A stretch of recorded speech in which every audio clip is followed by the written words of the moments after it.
You're watching NewsX. I'm Rishabh Gulatia, rolling marathon coverage. And yes, ladies and gentlemen, the show has just started. We have 191 seats that have now been settled, their votes recorded in the EVMs right across the country. Kerala has voted in toto, including with large parts of Karnataka, Maharashtra, UP, in Bengal, in Madhya Pradesh, in Bihar, and in Jammu. We have seen voting take place today. So what's the buzz? What's the sticky issue on the ground? Do we now have a sense of a main pattern being set in this election? Is there a wave for a Narendra Modi? Is Kerala pretty much still a Congress bastion? What happens next in the next phase? Because the big battlegrounds are now coming up in the biggest state of them all, in Uttar Pradesh. Let's open up this conversation to absorb all of this. On the broadcast with us is our editorial director, Priya Sehgal, the editorial director of the Sunday Guardian, Professor Madhav Nalpat joining us, and Himanshu Bhatt, senior journalist, joining us on the broadcast as well. Priya, let me begin with the obvious question. We are now 191 seats in. Is it now a bit different in flavor than it was 2 weeks ago before it started? What would be a reasonable number now be for who's ahead? Well, number-wise, Rishabh, is still too early because, we are still waiting to see the turnout in the other phases, etc. But definitely the second phase, the turnout has been a lot more. So the BJP has reason to, be happy because initially in the first phase, when the turnout was 64%, there was some apprehension that there is some sort of a complacency from the BJP vote bank, thinking that, hum jeet hi rahe hain, so why go through the extra effort? That had got the BJP cadres a bit worried, BJP leaders. So I think that has been addressed somewhat by the turnout that we are showing on our screen. Nearly 70% is a good number by and large. But having said that, there are areas where the BJP is looking a bit shaky because these are also areas where the BJP had peaked. Rajasthan, it had got all 25 seats. We are told the Congress is hopeful for at least 4 or 5 seats from Rajasthan. From Madhya Pradesh, also the Congress is hoping to better tally from 1. So, given the fact that the BJP had peaked in these seats, there is some scope in the north where the Congress is sensing. Kerala, for instance, the Congress has, I believe, held on to its bastion. The reports that we are getting back, the Congress seems fairly confident that at least the BJP has not been able to make a breach in Kerala at least. If you look at Karnataka, that is another area where, because even though there is a Congress government in state, Karnataka Congress leaders are not so confident because they are saying the vote has gone for Modi. At the end of the day, there has also been a little bit of that polarizing. We'll discuss that later about the Muslim quota in Karnataka or not. But by and large, Karnataka, I think the BJP has managed to hold on to its own seats. This is what the preliminary feedback that we are getting. Okay. All right, Himanshu, but stick your neck out, okay? Now with the feedback that has come in, with the voter percentages that we have, and a bit of a pulse on what the issues are, because it seems to me that the real sink your teeth into it issues have just begun. They have not reflected in these phases of what we've seen in the past few days, whether one agrees with them, don't agree with them on wealth transfer and on Muslim quota. The really hot ticket polarizing issues have just started. But please take your neck out. What are the figures for you now? My figures would be Karnataka. Yes, BJP will score heavily. As far as Kerala is concerned, I am looking at these 3 people from BJP. Suresh Gopi, Anil Antony, that is Pattanamthitta seat, and of course, our ministers. So that's Trivandrum third. These are the 3 seats, and out of that, I expect at least 2 to come in. With 70% turnout in a place like Wayanad, one must not forget that, I have a very strong feeling that BJP will play a spoiler as far as Rahul Gandhi is concerned. He will win, all right. He will win. But it will not be that landslide victory which he got in 2001. Okay, so let me pick on this. Is the spoiler then, is it still the left? Is that the competition in Kerala? Or can the BJP come out of this election and say, no, we are the competition in Kerala? That still seems a bit difficult. Yes, number 2 is going to be a problem for that, What is going to happen is, with this 12% vote share till 2019, if it can go up to 20-22%, which I doubt. I'm telling you, even today, I doubt in Kerala that it will not go to 20-22% where it will go to the threshold But in some constituencies, yes, they will go there. And that is where they will be in contention. They will be number 1 or number 2 in these 3 seats, which of what I said, Thiruvananthapuram, Patnamthitta, and Thrissur. Okay. This is what is my understanding. Okay, just stay with me. Yeah, just stay with me because I want to stick to Kerala for just a second. Professor Madhav Nalapat's home state. So, what do you make? What's the pulse telling you? Because now the voting has happened, things have concluded there. Is it still a left versus Congress argument, or do you think the BJP sort of put a best foot forward this time around? Look, the point is, Rishabh, whom do the Malayalis believe is going to rule India in the next 5 years? Shashi Tharoor is a 3-term MP. The first term, he was a minister. He did a lot of work for his constituency. The succeeding 2 terms, he has not been a minister. And therefore, the work done for his constituency is much less. When you're just a member of parliament, and if you're a minister, it makes a world of difference as to what you do for your constituency, for your constituents. So Rajiv Chandrasekhar, the main argument in his favor is, of course, apart from community and other considerations, the main argument in his favor is that he is a minister. And as of now, the odds favor the BJP to come to power. If people in Kerala believe that there's going to be a third BJP government, a third Modi term, well, I think many of the people in Thiruvananthapuram, who are very practical people, will decide, let's stick with a minister as our member of parliament, rather than someone who's just an opposition member of parliament. As far as Suresh Gopi is concerned, there's no doubt he's got a lot of popularity personally. He has shown that visibly in the past, and now he's also much more well known politically, and he's also understood the political ropes. He was a novice to politics, if you remember, 5-6 years ago. Now he has been steeped in politics, and from that point of view also, I agree that I think he's got a fair chance. Anil Antony, yes, he's a very good candidate. He certainly deserves to win from Patnamthitta. But the question is, again, Patnamthitta people, there are groups in Patnamthitta that do not want to vote for Congress, that do not want to vote for the CPM. Will they vote for Anil Antony? And the fact is, his father has gone all out campaigning against him. And I think that has generated a sympathy factor in Anil's favor. So yes, from these 3, in looking at these 3 seats, I would say it's not impossible that the BJP will get at least 2 of them, and for the reasons that I mentioned.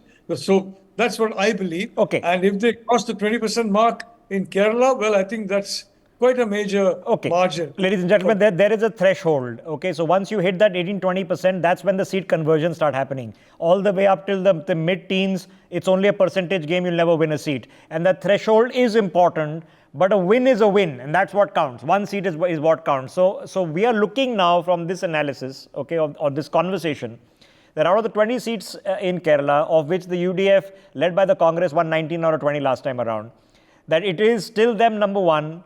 The left should maybe take at least 1 seat. They put Annie Raja up against Rahul Gandhi in Wayanad, but he should comfortably win that seat. So it is going to be a Congress-dominated Kerala once again, but the BJP will probably have its first seats out of the state in a number, might be 2, might be 3, and that's the logic over there. Now let's shift focus and head back up north. Priya, the big ticket item, of course, now is going to be in Uttar Pradesh. Now, the 2 phases have happened, but for some reason, the Congress has kept Amethi and Raebareli seats vacant. The nomination process opens tomorrow. They've got 3 or 4 days now to decide. The time is running out. What do you think is going to happen? Very good question. And in fact, interestingly, Rishabh, the question is linked to Wayanad, because, the buzz is that Rahul Gandhi was waiting for the Wayanad voting to be over before he declares his candidature from Amethi. That is one point of view. The other point of view is that this whole buzz was created by the BJP to let down the voters in Wayanad, to say, look, Rahul Gandhi is already eyeing Amethi, he's not with you all the time. So the timing of that news being leaked is also suspect. By and large, what Congress sources are telling me, that there is pressure on Rahul Gandhi, that at at least, from the family bastions of both Raebareli and Amethi, the Gandhis should contest. Both Rahul and Priyanka, there is pressure on both of them to contest, but Priyanka apparently is not contesting from what I have heard. Rahul also has not yet made up his mind, though, the indications are there is even people who are saying that he will go on the 1st, there's a rally and show of strength in Amethi, and he will then file his nomination then, because the last date of nomination is, I think, 4th of May. However, having said that, I don't think that Rahul has still made up his mind, because he is also saying that if I contest from Amethi, I will be bogged down, or his supporters are saying, one hasn't spoken to him, that I will be bogged down in one state, and he wants to be a pan-India campaigner. He's also not wanting to make it a Smriti versus Rahul fight. At the end of the day, he's saying there's a much larger fight at stake than just an ego of one person. So there are all these factors at play. Akhilesh Yadav, who's the ally in UP, is putting a lot of pressure on Rahul Gandhi to contest from there. He said we have to give it all that we have, which is why Akhilesh himself is also now contesting from Kannauj. He said we have to, each seat is important, so we have to field our best face in every seat. Fact is, if Rahul doesn't contest from Amethi or Raebareli, if he contests from Raebareli and misses out Amethi, that's another big self-goal, because that message will then, Smriti Irani will say he's too scared to come to Amethi and he is now fighting from a safer seat. So that will not really work or send the kind of messaging the Congress wants to send if Rahul misses out on Amethi and just sticks to Raebareli. So there is talk of family members. They are, because the way the Congress works is there are enough candidates who could be fielded, but we are told they're looking for some member of the family, not Rabut Vadra, to contest from Raebareli, while Rahul is mulling Amethi. I don't think he's yet decided on Amethi. Okay, Himanshu, but if it doesn't happen, now we are assuming that it probably will be that sometime tomorrow or day after or by Monday, we will see Rahul Gandhi filing his nomination. But if it doesn't happen, okay, is that then a major issue for the Congress? Because exactly that will happen. The BJP will come and say that you ran away from a straight fight. More than that, it will totally demoralize whatever the workforce that Congress has in UP. See, Akhilesh gave an indication that I am also fighting. I am going with my workers. And I'll be the Senapati. And that's why he is contesting from Kannauj. And that's why that pressure is on Rahul Gandhi. If that doesn't happen, then, I would see, 17-0 defeat. Very simple as that. Because in today's seats also, what you can see is, their winning candidate of the opposition alliance, Danish Ali, is finding himself in a really tough conditions. Okay. Because of BSP. Okay. So, finding a tough condition, of course, the Congress have won the one seat out of Raebareli last time around. So, obviously, the conditions are tough. But yes, the alliance. Well, the alliance, Akhilesh had 5 and the BSP had 11, and the BSP, I don't know what's happening with the BSP right now. I don't see Mayawati on the field. Okay, so something is going on there, which is a little bit more complex. But let me get Professor Nalapat into a larger issue here. Professor Nalapat, are we seeing a more clear-cut ideological division of choice now? Because you are now seeing a conversation going on that, there are going to be a caste census and there's going to maybe bring in a minority quota. No Congress person is denying that that's the thought. They're heavily denying that they intend to bring an estate tax. They've completely disowned that. They are saying that a wealth tax is happening. They're heavily saying that no, Manmohan Singh did not say that this should be, Muslims first, that this does not matter. Are we seeing a bit of polarization creep in? Look, the fact of the matter is that the Congress strategy has been basically to ensure that the minority votes consolidate around the party and they get enough of the majority votes to scrape through in a multi-cornered contest. That is a philosophy that basically they have employed in election after election, and it served them well up to a point. But then subsequently, it started creating diminishing returns. Now we're all talking about the BJP's emphasis or overemphasis on the majority. Now the point is, what about the Congress party's overemphasis on the minority? The fact of the matter is, I think it is the better approach is that this forget about minority or majority and treat everybody as Indians. So from that point of view, again, yes, polarization is taking place. And I think the polarization is taking place because so many steps, so many policies are geared towards two kinds of polarization. One is religious, with a very key focus by the Congress Party on a particular community, and a community that they feel is now, in a sense, no longer completely with them as it was in the past. And secondly, a very clear effort at class polarization by basically saying the rich are the problem, not the solution, but the problem. And you have to tax the rich, you have to take money away from them, you take assets away from them and redistribute. The point of the matter is redistribution you can do once. What happens after that? Who's going to add to the capital?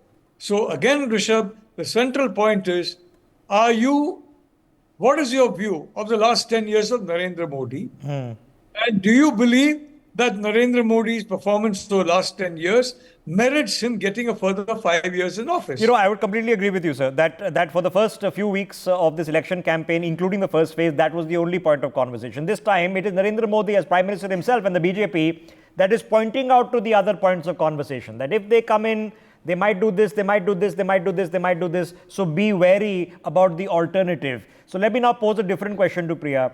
Priya, for the Congress persons who are telling me that, listen, this is no different than UPA 1, all right? India Shining campaign, everything is going, development mantra, we'll focus only on Vikas, but we did just well enough. 140 seats was just well enough. Enough of the others did well enough to form a government. We ran it for 5 years. Is this different? Is a Narendra Modi in this point of time different than an Atal Bihari Vajpayee was at the end of India Shining?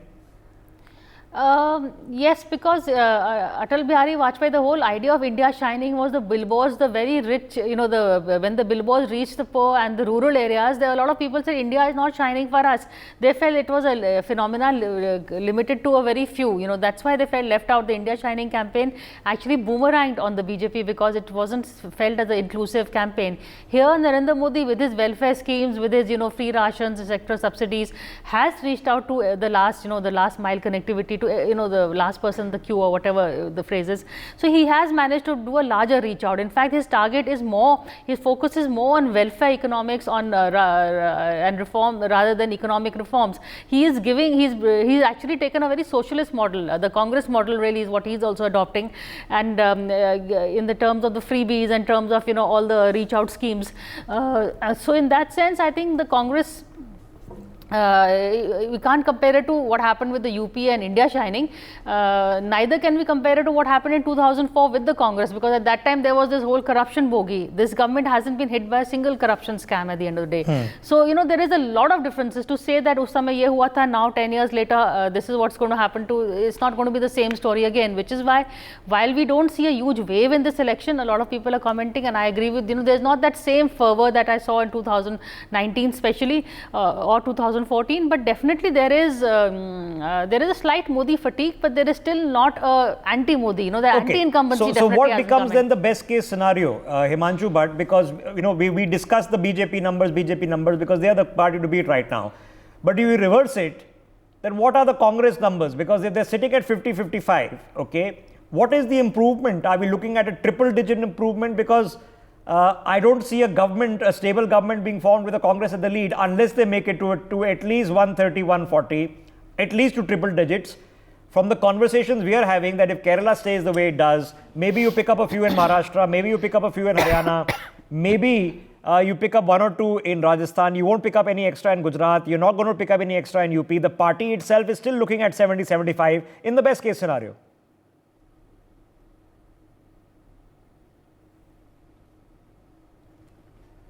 %25 conversion from what they are standing. Then only there is some chance of, India Shining, and UPA 1 coming back. It's not going to happen because the narrative has totally changed. See, Indian nationalism, which was a soft nationalism, has changed into a masculine nationalism, I put it that way. And that masculine nationalism appeals to many. And this lower voter turnout, what we are seeing in first two phases, really emphasizes those who believe in that have gone and voted. It's not the BJP voter that has not voted. It is the opposition voter that has become, very, very fatigued and said, oh, ye to khatam ho gaya. And they have not gone out. This is what I feel, that masculine nationalism is what is working. And that's why, you cannot compare Narendra Modi with Atal Bihari Vajpayee. Okay, it cuts both ways. Traditional wisdom, ladies and gentlemen, says that when people want to kick a government out is when they come out in large numbers to vote, okay? The assumption has been this time around that no, it's actually the 5 or 6% people who were complacent. Himanshu Bhatt is saying it could well be the 5-6% who had just given up. Not worth it. Not worth trying to vote for somebody else other than Narendra Modi because they don't have a hope in hell. So now let's look at the others. Priya, let me come back to you before I go back to Professor Nalapat. There are others here. The DMK is going to be a big chunk, probably be third largest party once again. Mamta does matter. Akhilesh is going to matter a little bit. Omar might pick up a couple of seats as well. So when the mathematics of the others, if the Congress only picks up an extra 20 in the best case scenario, where will the others come from? Where will they have to get their numbers from? Because they are also limited to particularly their own states. No, the others, for instance, West Bengal, actually you mentioned, what I am hearing is Mamta might lose instead of gaining too many seats in West Bengal. Akhilesh Yadav might gain a few, but a handful, because UP is again, it's still too early to call UP, but so far it seems to be in favor of the BJP rather than the other side. But where the opposition, the allies can gain is, Telangana, Karnataka, Andhra. I think the BJP has made a very smart decision with Chandrababu Naidu, so Chandrababu probably will, compensate over there. Apart from the south, Rajasthan, the Congress is hopeful. I think the allies, Orissa, Naveen Patnaik will, hold on, but he may not manage to hold on to his MPs also. We are hearing BJP is making inroads in Orissa also. So, end of the day, northeast a bit, the allies, the parties. Okay, so let's break this down. The Congress gaining where? You can't gain more in Kerala, you had 19 out of 20. Okay, so you want to hope. There is nothing more to gain in Tamil Nadu because that the DMK is going to take as senior partner. So there's nothing more to gain. That is already maxed out, okay, for the Congress. So where do you gain? You can gain potentially in Maharashtra, maybe. Maharashtra, yeah, the people who I'm talking, Yashwant Deshmukh, I had a conversation with the other day. He's saying there are 3 states that I am watching. Bihar is where they can gain because this tie-up with Nitish has really backfired on the NDA. There the RJD can gain. Tejasvi is very popular. He will gain. He is saying Bihar, Maharashtra. Maharashtra, of course, is so confused. I think everybody is wondering which way it will go. Karnataka and West Bengal. These are the 4 states, he says, I will be watching to see because here there will be some halchal hoga. Okay, battleground state, but battleground says Bengal is not a battleground state for the Congress party. They will be lucky if they win one, which is probably Adhir Ranjan Chaudhary. And that will be an achievement. In UP, let's face it, it's going to be, if you're lucky, 1 or 2. It's not going to be 10 or 15. Akhilesh might gain an extra 5. So if the Congress has to add 80, 90, 100 extra seats, we have to still fish around to see where the 100 extra seats are coming from. And honestly, it doesn't look palpably obvious. So Himanshu, but let me ask you then the other question. What about the others? How is Mamta doing? What's going to happen now with the Aam Aadmi Party? Arvind Kejriwal has not been part of the campaign for obvious reasons. What happens with Akhilesh? Maybe Omar gets a couple in Kashmir, so he's back in party. What about Sharad Pawar? How are the others doing? Okay, now let me start with Mamta. And I look at Mamta Banerjee's TMC, getting lesser seats than BJP in West Bengal this time. Let me make it very clear. The numbers will be reversed mostly. So just over 20 for the BJP and in the teens for Mamta. 18 for her, 18 for Mamta. I'm looking at that. Abdullah might get 2, that's all right. But you are in for a big surprise in Punjab. People are not paying attention about it. People are not paying attention to that. Aam Aadmi Party or Congress, which had got 8 last time, might not get even 2 this time. But to whose benefit? Whose benefit? Are we saying the Akalis are back? The benefit will be of Aam Aadmi Party and BJP. Because the vote bank of Congress is split. Vote bank of Congress was what? Hindus on one side and the liberal Sikhs on the other side. Now both of them are walking away. But they are not walking away. Aam Aadmi Party's vote bank, they are not walking away to Aam Aadmi Party. They are not walking away to Congress. Okay, but again, so let me just address this before I get Professor Nalapat. Priya Saigal, here we are nearly halfway through the election. 190 seats have already voted, right? And Arvind Kejriwal is unable to campaign. He's very much still in jail, and that's going to be the status quo ante for the next at least week 10 days. So what's the flavor then? Has he got sympathy vote for him to apply in Delhi or in Punjab, or is it people are now thinking, listen, the courts are not giving you bail, something dodgy is going on? No, I think still Aam Aadmi Party is still a player, I would say, especially more in Punjab than in Delhi, though Delhi, of course, the seats are not that many also. I think Aam Aadmi Party will hold on to its own. I am not so confident of the BJP. I think BJP will probably get 2 seats. I don't know more than that whether BJP will get, but that's also a good number for them. Otherwise, it is Aam Aadmi Party and the Congress so in Punjab. What happened to the Akalis? Are they out of the game just like Mayawati seems to be?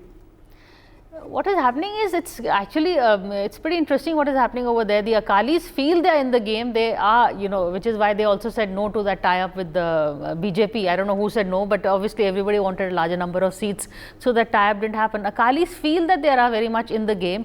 They are saying that the anti-BJP vote or whatever, they are best placed to get it, because Arvind Kejriwal is in jail, and the Congress is still, playing. It's not really taking a definite line on a lot of issues. But having said that, I think the Aam Aadmi Party is very much a player in Punjab. The only thing is, will they vote for a strong leader? Will they vote for the vote will be for Modi, vote for NDA? I think over there the vote is really going to be between the Congress and the Aam Aadmi Party. Okay, ladies and gentlemen, just to digest this, in the history of independent India, since we had our first general election, there have only been 18 years under coalition government. Okay. 10, you can argue, was spent under 2 complete terms, but what happened between the left and Dr. Manmohan Singh of the nuclear deal, one is very well aware. It was ugly at the end, and let's not assume a sort of sticky issue in government did not exist. It did. The 90s were a total disaster. There were governments being formed every few months.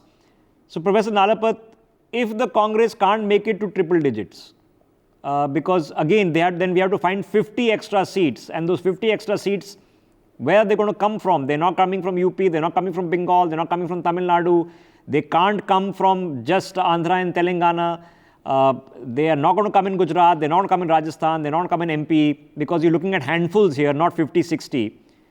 Then is there a hope that there is a stable government available from the opposition?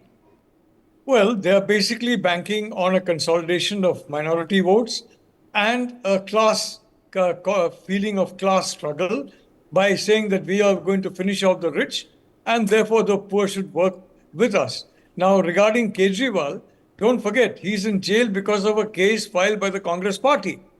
The case was not filed by any other party but the Congress party. And let me be counterintuitive here. I feel Kejriwal in jail is a far more effective campaigner than Kejriwal outside, very frankly. And I personally feel, at this point in time, the image of Kejriwal behind bars is going to be a very powerful factor helping the Aam Aadmi Party. And I agree with Priya on that. But regarding coalitions, Rishabh, the point is, this is a time when we need clear policy. I've been talking to investors in different parts of the world, and they're all looking at China +1. And that +1 that has got the highest attraction for them is India. Why? Because it's a stable government, a government that has got a pro-industry vision, and it has got a predictable, leader in Narendra Modi. So very frankly, a lot of that investment is now waiting for the result of the election and to see if Modi comes back. And if that happens in the China +1 sweepstakes, India is going to get, in my view, about 40% of the industrial units and manufacturing and other units that move away from China.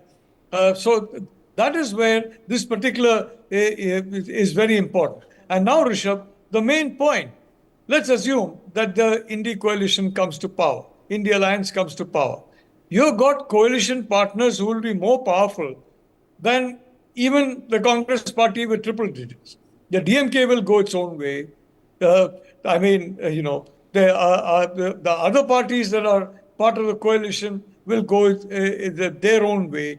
So the result is that you're going to have the prime ministers, you're going to have mini prime ministers. In every portfolio, you're going to have a prime minister who will take his or her own decisions. And that leads to administrative chaos. and administrative gridlock. So this is something that is front and center worrying a lot of investors. Rahul Gandhi's rhetoric, they know, is only rhetoric. The fact is, Rahul Gandhi has had a very elitist education, a very elitist lifestyle, and they know this is rhetoric designed to somehow raise the Congress figure to what you were saying, 150 seats. But the point is, when you have mini prime ministers, when India has 6, 7 mini prime ministers, Mamta is mini prime minister, Stalin is mini prime minister, somebody else from some other state is mini prime minister, Okay. and the real prime minister, poor chap, or whoever he or she is going to be weak. That is going to create a problem for attracting investment into India in a way that has become possible Okay. now because of the China Okay, factor. I need to take a break, but let me flip the question around. Priya Saigal, once we do the analysis in a couple of months, regardless of which way it goes, okay, and assuming that the Congress doesn't make it past the line and they can't form a government, okay, can we give them this much that they this time tried the smarter, harder fight, that they put the things together? He did the 2 yatras, he came out on the field, he tried to change his image. He, reached out to the people. They put together at least a clever manifesto, targeting social tensions on jobs and on class divide. And they put up a good fight. But this is just the time of Modi, or is it still seeming a little bit chaotic all over the place? Sam Pitroda is saying something else in the US. The party is having to disown it a couple of hours later. Is it still chaotic, or does it look slightly more streamlined? Well, if you, on the face of it is chaotic, but every text has a context. And if you see this campaign compared to the campaign of the last elections, I think this one is way better in terms of Rahul Gandhi has shed the Pappu tag. He has done these 2 Bharat Jodo Yatras. The manifesto itself, as you pointed out, has a lot of plus points. They're focusing on issues rather than getting into the religion debate.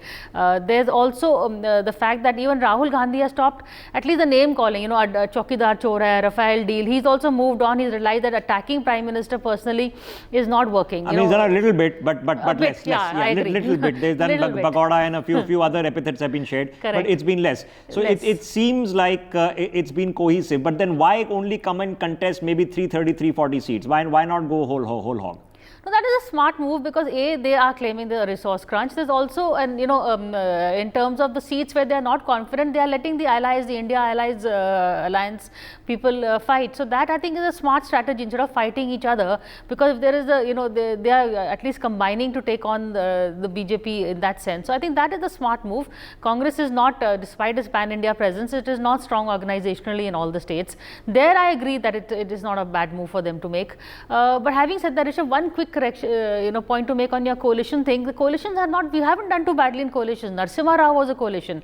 Manmohan Singh first UPA years was very good. Nuclear deal did happen, and he didn't move on to a UPA 2 also. So there was a stable government of sorts. Do we need this kind of a strong leader, or do we need Modi at just short of 300, where he cannot do too much damage in terms of,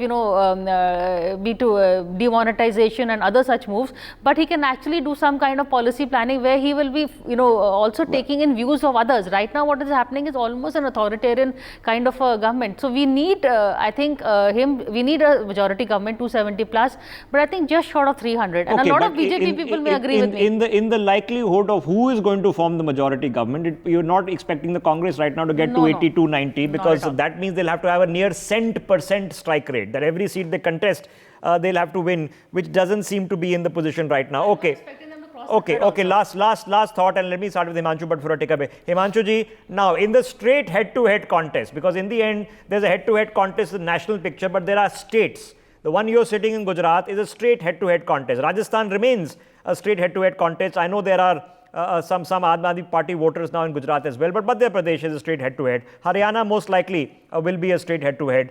You can argue that in Chhattisgarh, in Uttarakhand, in Himachal, more or less straight head-to-head. In a head-to-head BJP to Congress contest, is it still BJP everywhere, every time? Yes, it is still BJP everywhere, every time, and Congress stands nowhere. It's decimated. In last 10, 12 years, their basic cadre has been decimated. I'll put it very simply and bluntly, because they have no resources, they have no karyakartas, they have no candidates. I'll give you an example of my city. Why is it that a Congress gave a ticket to a worker and that worker defected? That's what they say, they claim. Why did that happen? Yeah, so we're looking at the ironic situation where a member of parliament has been elected without a fight. So on fourth morning, all the figures will start at 1 for the BJP, which is ironic. Okay, I need to take a 30-second break. There are lots of other issues that have now, so like I said, sink your teeth issues have now started cropping up. We come back and discuss this on the other side. See you in 30 seconds. For more such videos, subscribe to the NewsX YouTube channel, hit the bell icon.